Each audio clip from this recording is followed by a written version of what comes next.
Saibaba Nagar 0 road లో ఉన్నాము. మా లైన్ లో అన్ని welding shops, servicing centres, bike repairs ఇవి ఎక్కువ ఉన్నాయి. వాటి వల్ల మేము అంతా ఫేస్ చేస్తున్నాం. ఎలక్ట్రిసిటీ ఏమో ఎక్కువ ఫ్లక్చుయేషన్స్ వస్తుంది. రాత్రి 9-9:30 అయినా వాళ్ళు బంద్ చేయరు అనమాట వెల్డింగ్ షాప్స్.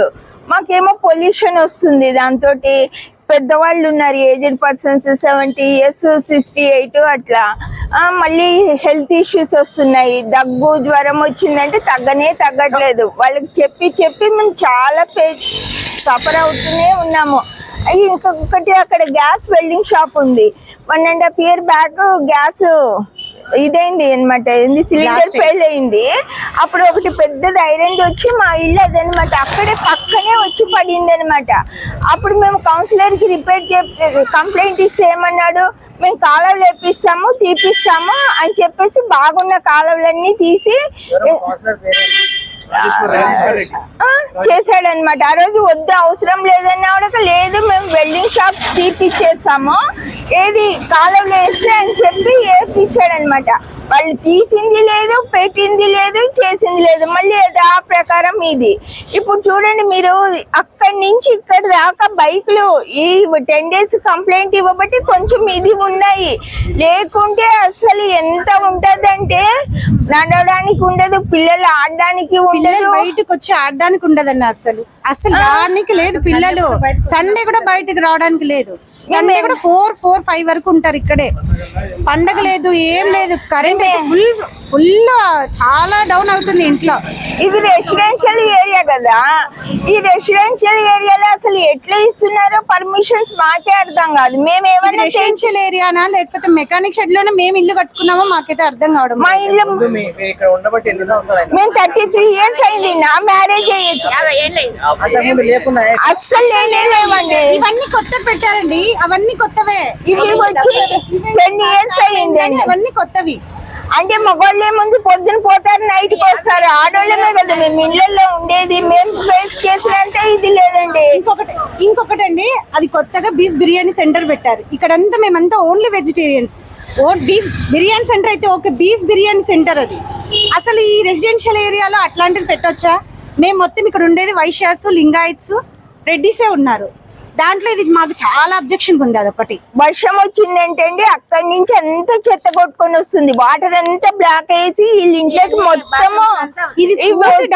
మొత్తం దాంట్లో వెళ్తున్నాయి. ఏమండి సచివాలయంలో చెప్పాము, ఎమ్మెల్యే దగ్గర పోయి కంప్లైంట్ ఇచ్చాము, మున్సిపాలిటీలో కమిషనర్ దగ్గర ఇచ్చాము. మాదంటే ఇది సరే వాళ్ళ దగ్గర టౌన్ ప్లాన్ ఆఫీసర్ దగ్గరికి వెళ్ళమన్నాడు, అక్కడికి వెళ్ళొచ్చినాము. అయినా మాకు ఎటువంటి ఇంతవరకు ఎవరు వచ్చి చూడలేదు మా కాలనీ. వీళ్ళు కేసు వేసి కూడా కోర్టులో ఎన్ని ఏళ్ల నుంచో ఇది ఫేస్ చేస్తూనే ఉన్నామండి. మేము ఇక్కడ అంతా షెడ్లు ఇవే ఒకరిని చూసి ఒకరిని. అసలు ఇది మీరే చూడండి, రెసిడెన్షియల్ ఏరియా లాగా ఉందా లేకపోతే ఎలా ఉందో ఒకసారి మీరే, కమర్షియల్ ఏరియా లాగా ఉందా మీరే చెప్పండి అండి. అవును సార్, మేము ఇన్ని సంవత్సరాల నుంచి చెప్తానే ఉన్నాము. రాజేశ్వర రెడ్డి వచ్చేసి కౌన్సిలర్ గారు, నేను చెప్తాను అనుకుంటూ గత 10 ఏళ్ల నుంచి చెప్పుకుంటూనే వస్తున్నాడు. అతని లంచం తిని కాలువ లోపల మామూలు తిని మాకు అవసరం లేకుండా కానీ మా కాలువలో మంచి కాలువలు ఉండేదాన్ని మనం పాడు చేసి అతను తప్పించుకొని ఇప్పుడు తిరుగుతున్నాడు. సమస్య ఇది ఉండి ప్రెస్ మీట్ ముందర పెడుతున్నాం రండి అంటే మాకు సంబంధం లేదు, మీరు ఎవరితోనే చెప్పుకోండి అంటున్నాడు.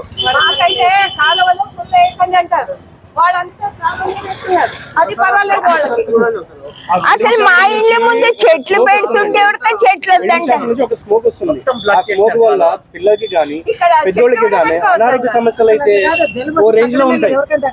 వెల్డింగ్ షాప్ నుంచి వచ్చే స్మోక్ కానీ, అక్కడ గ్యాస్ వెల్డింగ్ నుంచి వచ్చే స్మోక్ కానీ చాలా సమస్యలు వస్తా ఉన్నాయి. ఇంటి ఎదురుగా కూర్చోడానికి కూడా ప్రాబ్లం అండి. మా ఇంటి ఎదురుగానే ఉంది, మా ఇంటి ఎదురుగానే షాప్ ఉంది. అసలు పిల్లలు మేము బయటికి రావడానికి లేదు. అసలు ఇక్కడ నుంచి కాలేజ్ పిల్లలు వస్తారు, అక్కడ నుంచి సాయి కాలేజ్ దగ్గర నుంచి ఇట్లా వెళ్తూ ఉంటారు. ఆ పిల్లలు ఆడోళ్ళు కానీ మగవాళ్ళు కానీ పోవాలంటే కూడా చాలా స్పందన చూడాలి. ఇంకోటి ఏమంటే ఈ మూలకి ఒక టీ స్టాల్ ఉంది. ఆడ నిలబడి ఇక్కడ ఇండ్లు ఉన్నాయనేది కూడా ఇంకిత జ్ఞానం లేకుండా ఆడ నిలబడి సిగరెట్ తాగుతారు.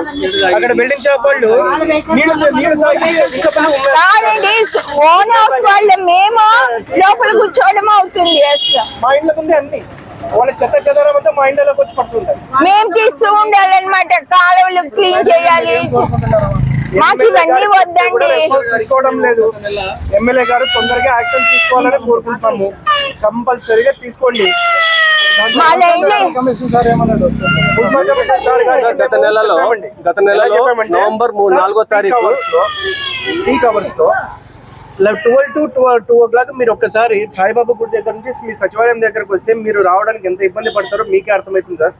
అని చెప్పేసి నేను చెప్తే సార్ పొద్దున 5 గంటలకి 7 గంటలకి అట్లా వస్తే కానీ ఏముంటారు అక్కడ. కాదండి, మేము ఈ కంప్లైంట్ ఇస్తున్నాం కదా, ఇస్తున్నామని అప్పటి నుంచి కొంచెం బైక్లు అవన్నీ తక్కువకి అవుతున్నాయి. లేకుంటే అసలు ఏందండి, నడవడానికి ఉండదు. ఏమి బయటికి తిరగాలంటే కష్టమైపోతా ఉంది, పిల్లలు తిరగాలంటే కష్టమైతా ఉంది. ఒక స్పీడ్ బ్రేకర్లు లేవు, ఏమి లేవు. కాలేజీ ట్రాఫిక్ ఇప్పుడు మా లాంటి వాళ్ళు పోతుంటారు. ఎవరు ఎంతమంది వస్తుంటారు కాబట్టి వాళ్ళు ఎంత ఇది అయిపోతుంది, యాక్సిడెంట్ తగలొచ్చు. కూడా అసలు ఆటోలు అయితే ఆటోలు కానీ అట్లా స్పందనలో కంప్లైంట్ ఇచ్చినాము, మున్సిపల్ లో వచ్చినాము. ఎమ్మెల్యే గారికి కూడా 2 సార్లు పోయి అడిగి వచ్చాము. కమిషనర్ గారికి 4వ తారీఖు కంప్లీట్ ఇచ్చినాం సార్. ఆయన ఉండేసి 2-3 రోజులు వచ్చి చూస్తాం సార్ అన్నారు. ఈ రోజు డిసెంబర్ 3వ తారీఖు, అంటే నెల అయింది. ఇంతవరకు ఆయన వచ్చి చూసింది లేదు. టెంపరీ సొల్యూషన్ కావాలి వద్దండి, మాకు టెంపరీ సొల్యూషన్ మాకు వద్దు. ఈ రోజు చెప్పినామని చెప్పేసి వాళ్ళ రోజులు వాళ్ళు లోపల ఉండి మళ్ళీ వారం తర్వాత మళ్ళీ వాళ్ళు బయట 30 కుటుంబాలు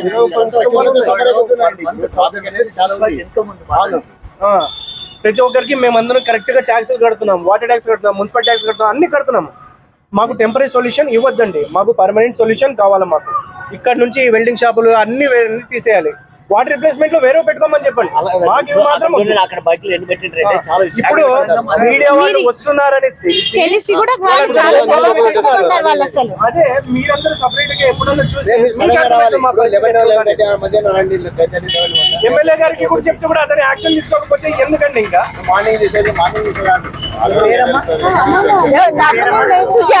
తప్పేముంది. ఇప్పుడు కరెంట్ బిల్ వస్తుంది. కరెంట్ బిల్లు ఇంత టైంలో కట్టకపోతే ఫైన్ వేస్తారు. బ్యాంకులో ఈఎంఐలు ఉంటే ఒకవేళ దానికి కట్టకుంటే ఫైన్ వేస్తారు. ఈ అధికారులు మా ప్రజా సమస్యల్ని తీర్చకపోతే మేమేం చేయాలా? వాళ్ళ అధికారుల మీద అధికారులకి ఇప్పుడు ప్రెసెంట్ మేము ఎంతమంది కమిషనర్ కంప్లీట్ ఇచ్చినా కూడా ఆధునిక కమిషనర్లు మారినారు. వాళ్ళు వాడే లగ్జరీ కార్లు మారినాయే తప్ప మా ఏరియా సమస్య తీరడం లేదు. మా ఏరియాలో లాగా ఎస్కడి కాలంలో ఏ ఏరియా కూడా లేదు. మా ఏరియాలో లాగా అక్కడ చూడండి, అసలు ఎట్లా ఉన్నాయి వెహికల్స్. అక్కడ చూడండి, అది కమర్షియల్ ఏరియా లాగా ఉందా లేదా?